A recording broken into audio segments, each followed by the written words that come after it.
I want to talk about ratios and conversion, because conversion is you can't talk about conversion if we don't talk about ratios. But I'm going to talk about what's the common ratios that people are tracking and why they're like really not as important as we make it to believe.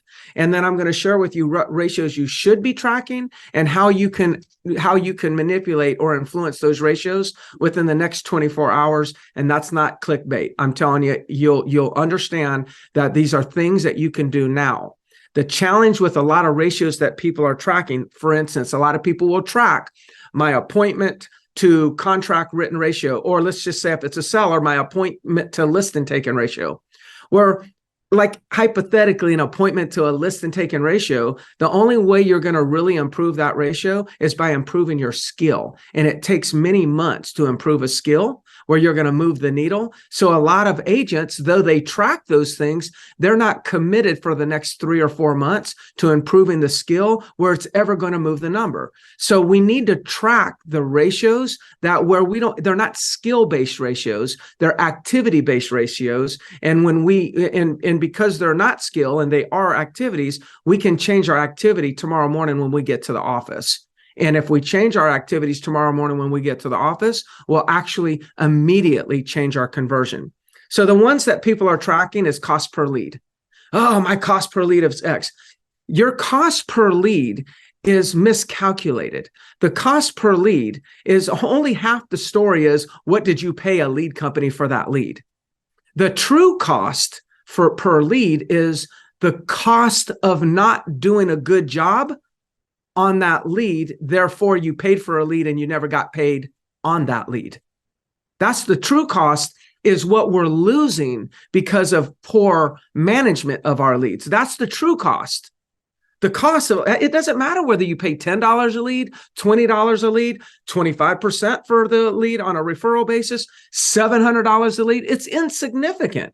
If you're converting at a really good rate efficiently, there's plenty of ROI within whatever means it's going to cost. The true cost is our lack of activity, and it's very hard to calculate, and it requires personal responsibility and accountability. So that's why, great, we can talk about cost per lead, but if we're going to talk about that, we got to talk about our activities or lack of activities on those leads as the true cost.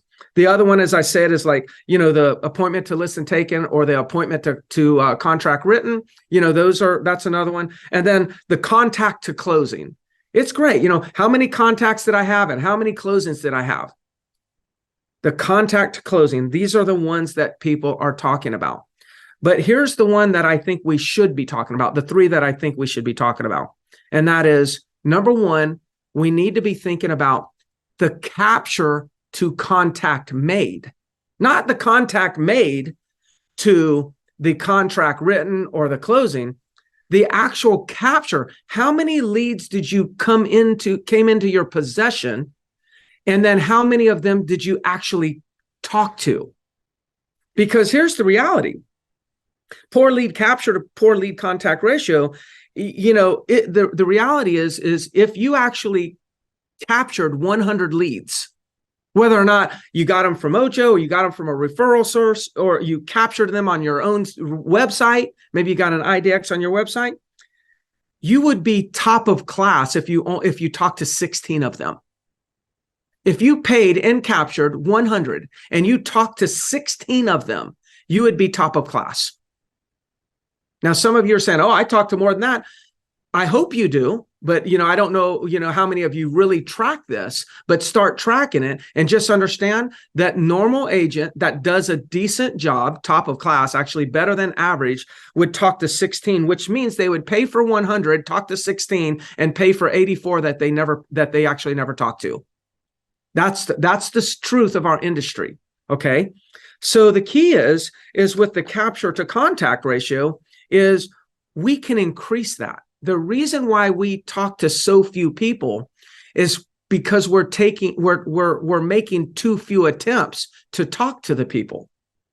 We're getting the notification of a new lead, and if it's not a live transfer, or we're not able to take it as a live transfer, then we'll send a text and wait for the text back.